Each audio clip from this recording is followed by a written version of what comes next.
शिवम भारद्वाज जी, मैनपुरी से। राधे महाराज जी, श्री हरिवंश। महाराज जी, आपके चरणों में कोटि कोटि प्रणाम। महाराज जी, मेरे मन में एक सवाल था कि बिना गुरु बनाए मोक्ष को पाना संभव नहीं है। मैंने बचपन में एक गुरु बनाए थे। मेरी शादी हो गई है, मेरी पत्नी के गुरु नहीं है। मैंने जो गुरु बनाए थे वो अभी नहीं रहे। अब हम दोनों दोबारा नए गुरु बनाएं या क्या करें? आप मार्गदर्शन करें। हमें लगता है कि गुरु बनाने और बिगाड़ने वाली चीज तो है नहीं। बात मानने वाली चीज है। आप बात मान लो। अभी क्या कहा कि हमें लगता है कि अगर हम भगवान के आश्रित होकर राधा राधा कहें तो बात बन जाएगी। अगर ये बात मान लो तो हो गया ना गुरु मंत्र। और बात न मानो तो कान फुका, ऐसे भी थोड़ी कल्याण हो जाएगा। बात मान लो। सब रूपों में गुरुदेव है, अखंड मंडलाकारम व्याप्तमेन चराचरम। बस बात मान लो, हो गया बात। बनाना और बिगाड़ना थोड़ी होता है, मानना होता है। माने का संबंध है, ना मानो तो चाहे जितनी बार, चाहे जिस महापुरुष के पास जाओ, बात बनेगी नहीं। और मान लिया तो एक वचन से काम हो जाएगा। सैकड़ों लोग ऐसे मिलते हैं कि हमने अपने ऐसे ऐसे आचरण छोड़ दिए और हम चल रहे हैं। जिनको हम पहली बार देख रहे हैं वो वर्षों से साधना में लगे हैं, और हम देख रहे हैं पहली बार। और वो रो के कह रहे हैं कि हम कैसे बताएं हमारा जीवन कैसे परिवर्तित हो गया। तो हमने थोड़ी किया है, उन्होंने बात मान ली है, उनका परिवर्तन हो गया। आप मान लो। हमारे मानने से थोड़ी कि आप हमारे शिष्य हो, आपके मानने से है। आप हमारी बात मान लें। हमारे हृदय में जो विराजमान नाम है वो हम बार बार चिल्ला चिल्ला के कहते हैं कि भाई हम तो वृंदावन वासी, राधा उपासी, राधा राधा रटते, राधा वल्लभ सी हरिवंश रटते हैं, आप देख लो। अब आप पकड़ लो कि हमें देखना क्या, जो बोले वही पकड़ लिया, काम बन गया, आगे निकल गए। अब ऐसे है कि वो कंठी बंध जाए तिलक तो चाहे जब बंधवा ले, उसके बंधवाने से कोई बात नहीं। बात न मानो तो चाहे जितनी बार कंठी बदल लो, चाहे जितने गुरु बदल लो, क्या काम बनना है क्या? और काम बनना है तो एक बात मान ली कि गुरु के मुख से तो निकल रहा है राधा। अब जीवन का परम धन हमारा राधा राधा राधा। सब साधना आपके सामने आ जाएगी। ये अध्यात्म मार्ग, ये ज्ञान मार्ग, ये प्रेम मार्ग, सब प्रकाशित हो जाएंगे। चल दो बस बात मान के। क्यों? अगर आपको ऐसे है कि व्यवहार वाली, तो कभी कंठी ले आओ, छुआ ले लो, बांध लो, हो गया। पर इससे कल्याण वो मार्ग का जो, वो बात मानने से, नाम जप करने से होगा। तो हमें तो लगता है किसी संत से कहने की जरूरत नहीं, चिल्लाते ही रहते हैं। अपने आराध्य देव का नाम तो गाते ही रहते हैं, भैया राम राम भजो, कृष्ण कृष्ण भजो, शिव शिव भजो, राधा राधा भजो। पकड़ ले उनसे बस। राम राम, हाँ पकड़ लिया, हमें पसंद है राम, पकड़ लिया। वह उनके मुख से सुना, वो मान लिया, हो गया। अब उनके चरणों का जो नाम प्रिय लगे उनके मुख से निकलेगा कोई ना कोई। आप सच्ची भावना से आओ कि अगर इनके मुख से ये नाम निकल जाए, पकड़ लें, तो आप देखना वो निकल जाएगा। और आप पकड़ लो, हो गया काम। मानने से द्रोणाचार्य जी ने भगा दिया था एकलव्य को, और उसने मान लिया तो सबसे बड़ा धनुर्धर बना। तो अंगूठा ले लिया गुरु दक्षिणा में। नहीं, अर्जुन भी नहीं थे उसके सामने। और एक बार भी प्रत्यंता चढ़ाना नहीं सिखाया था द्रोणाचार्य जी ने, केवल गुरु मान के शुरू किया तो सब शिक्षा आ गई उसके अंदर। सचिन शर्मा जी, ग्रेटर नोएडा से। राधा वल्लभ से। महाराज जी, राधे राधे। आपके चरणों में कोटि कोटि नमन। गुरुदेव, जीवन का मूल तत्व क्या है और बहुत कम समय में इसे कैसे सार्थक किया जा सकता है? कृपया मार्गदर्शन करें। तत्त्वम अस्य। अब बच्चे हो, प्रश्न तो बहुत हाई स्थिति का है। साधन पक्ष पता नहीं कितना तुम्हारा है। जो मूल तत्व है, तत्त्वम अस्य। तत् जो, त्वम अश, वही हो। बस इसी में तन्मय हो जाओ। स्थूल दे पांच भौतिक, सूक्ष्म दे मन बुद्धि चित्त अहंकार पांच ज्ञानेंद्रियां, कारण दे सतोगुण रजोगुण तमोगुण जनित स्वभाव, इन तीनों का त्याग करके तत्त्वम अशि। अब जितनी जल्दी तन्मयता कर ले उतनी जल्दी प्राप्त हो जाए। अब ये बात जब प्राप्त करने की आई तो ज्ञान के पंथ कृपाण के धारा धारा परत खगेश लगे नहीं बारा। जो निर्विघ्न पंथ निर्वाही सो कैवल्य परम पद लाए। फिर क्या करें? सहज रूप बताओ। सहज में तो हे भगवान, हम आपके आश्रित है, मैं बहुत नीच अधम हूं, करुणा निधान। आप ऐसे मार्ग में चलाओ जिससे मेरे अच्छे आचरण हो और सदैव आपका भजन हो, इससे कल्याण हो जाएगा। इसमें गिरने का भय नहीं रहता, क्योंकि करो सदा तिनके रखवारी, जिम बालक राखे महतारी। नहीं, जब इस तरह का प्रश्न तो ज्ञान की तरफ ले जाता है, और उसकी प्राप्ति के लिए तीनों शरीरों का राग त्याग करके अपने सहज स्वरूप में स्थित, सहज स्वरूप हमारा भगवत स्वरूप है। अब ये बहुत कठिन बातें हैं, अभी खान पान विषय भोगो तो धर्म से हम कर नहीं पा रहे हैं, फिर शरीर के राग का त्याग तो और कठिन। तो क्या हुआ, हम जैसे हैं हे प्रभु आपके हैं, और राधा राधा राधा राधा, सब बात बन जाएगी, सब बात बन जाएगी। क्यों, क्या पसंद करोगे? राधा। राधा राधा। तो इसमें क्या है कि जैसे एक बहुत बड़ा समुद्र है, मगरमच्छ, बड़े बड़े जीव जंतु, और उसमें तैर के जाना, ये है। लील जाएंगे, एक से एक मगरमच्छ है, वो बहुत मजबूत जल जहाज, आराम से बैठ के उसमें तरंगे देखते हुए जाना। ये दो मार्ग है, एक मार्ग है ज्ञान, और एक मार्ग है भक्ति का। भगवान के आश्रित होकर उनको पुकारते हुए, सारे कर्म उनकी आज्ञा से करते हुए, उनको समर्पित करते, वो परम धाम को प्राप्त हो जाता है। ये है नौका पे चढ़ के चलना, और वो है तैर के चलना। अब देख ले, भुजाओं में दम हो तो कूदे, अपने को बचाए और बचा के निकल जाए। कोई बिरला ही निकल पाता है। और ये नौका, ये ऐसा है कि अधम, जिनके आचरणों को अगर कहा जाए तो बड़ा ही, वो भी परम पद के अधिकारी हो गए, वो भी भगवान को प्राप्त हो गए आश्रय लेकर। और नाम भगवान कह रहे हैं, अपिचित सुदुराचारो भजते माम अनन्य भाग। तो मुझे तो यही लगा कि जीवन का सार यही कि भगवान के आश्रित हो जाए और खूब नाम जप करे, राधा राधा, गंदा भोजन, गंदे आचरण, गंदे लोगों से अपने को बचाए, और माता पिता परिवार सबकी सेवा करे और नाम जप करे, भगवान कृपा कर देंगे। क्यों, ये सही रहेगा? हाँ, नहीं, उधर की बात को तो फिर उसमें कसौटी लगती है कि आप अधिकारी हो कि नहीं। तो सही बात, जब कसौटी लगेगी ना, तो सोना निकलेगा नहीं, केवल मिलावट ही मिलावट समझ में आएगी कि लग रहा था सोना पर निकला सब पीतल ही। क्योंकि अपने लोगों की स्थिति न धर्म में है, न पवित्रता में है, न जितेंद्रियता है, न उस कोटि का तप है जिससे हम शुद्ध ज्ञान को समझ पाए। तो एक ही बात, हम जैसे हैं प्रभु के हैं, और राधा राधा राधा राधा राधा। मुझे लगता है ये सहज मार्ग है जिसमें भगवत प्राप्ति हो जाती है जी। दलजीत सिंह जी गुड़गांव से। वाहेगुरु जी, राधे राधे।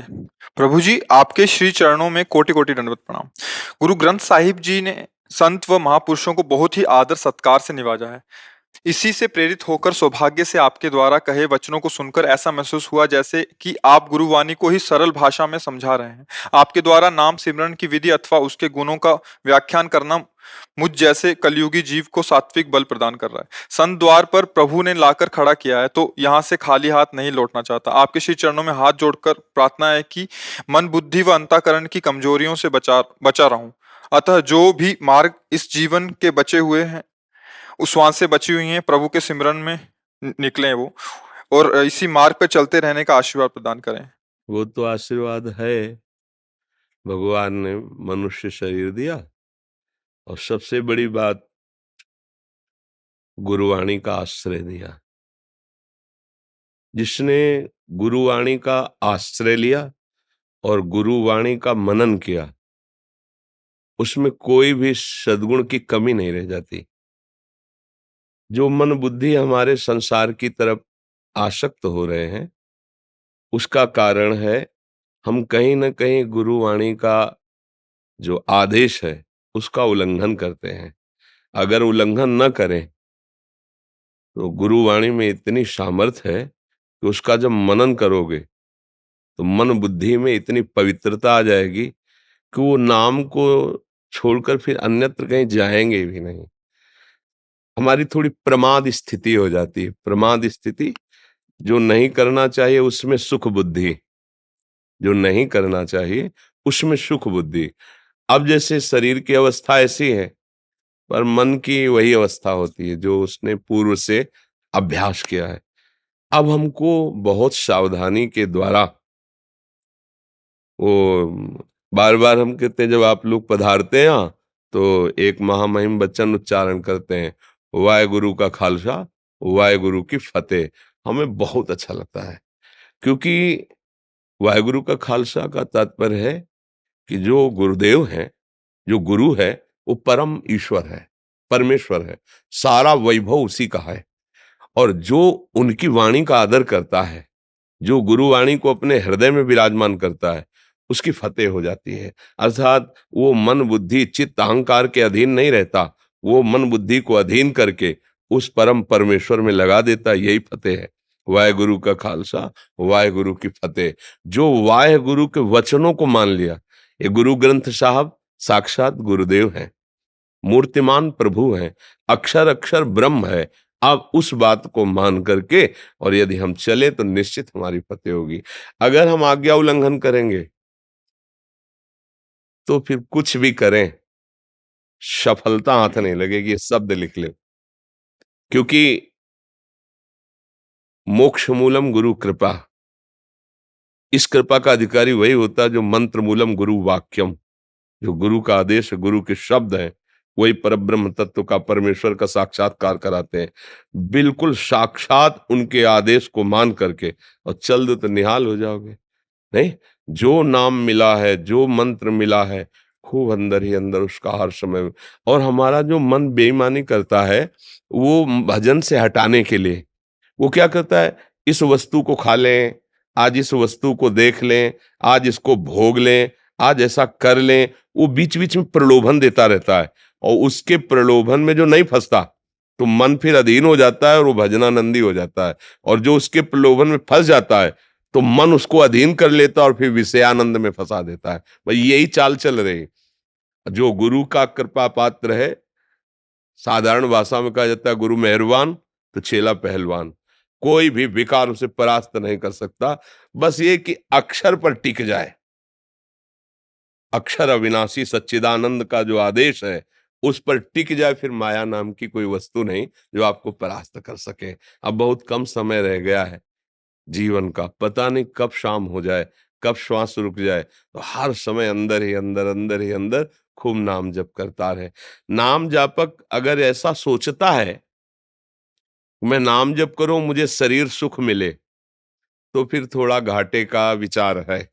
देखो अपने गुरुजनों को देखो, ऐसा कि उनकी कृपा जरा सी हो जाए तो परम पद मिल जाए, ऐसे वो महापुरुष हैं।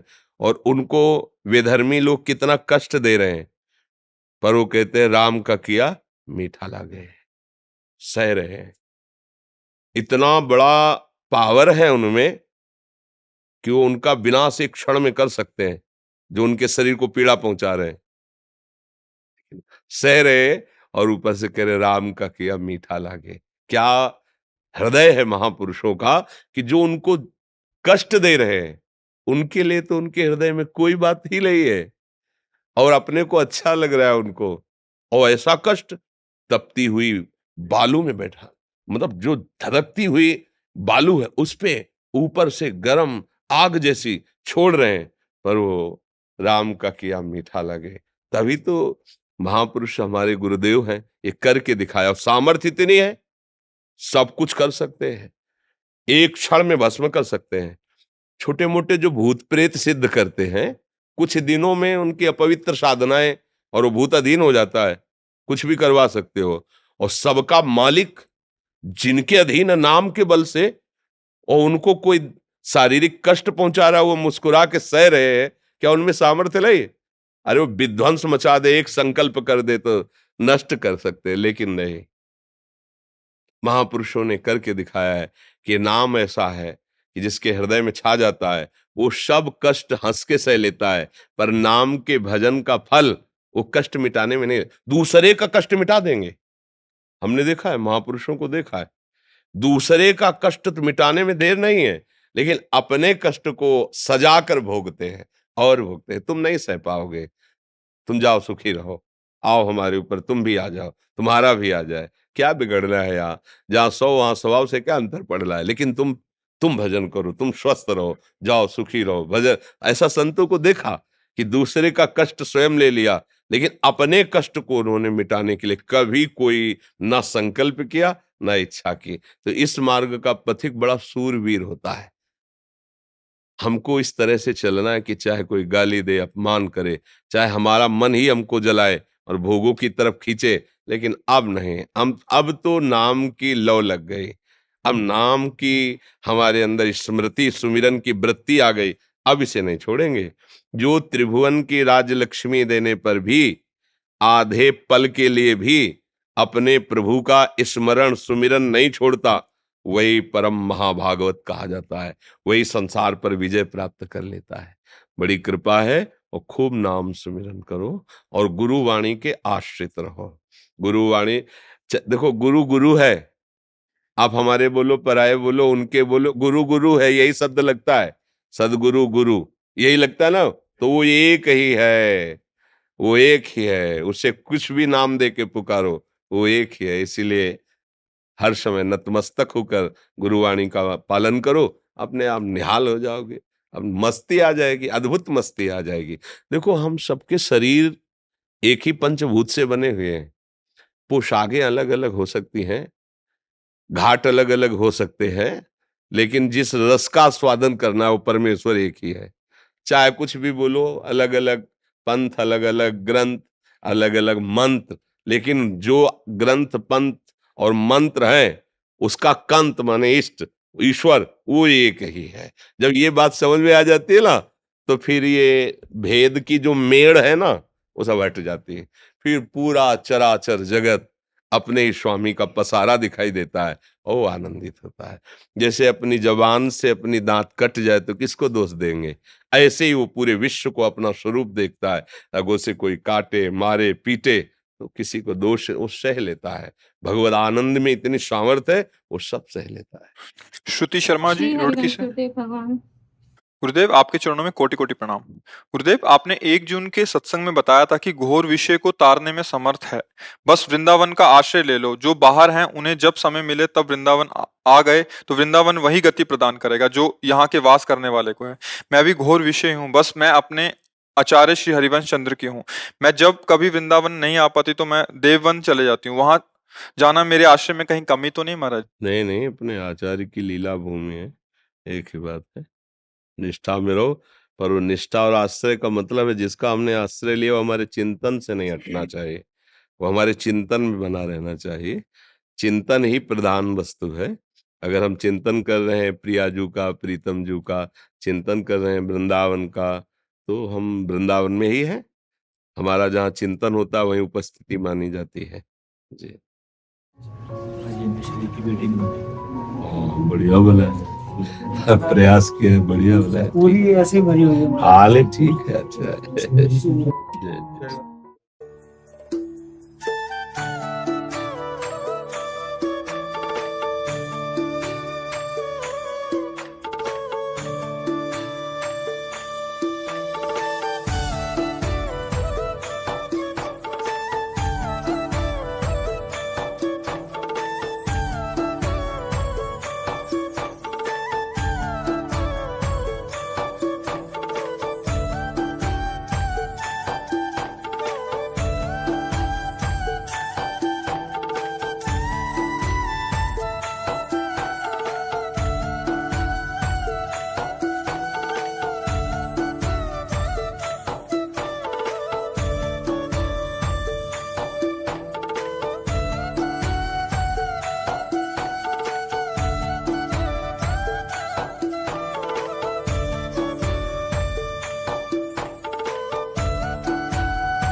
गुरुदेव की तस्वीर होंगी। ये चुनरी वाली सजावट है।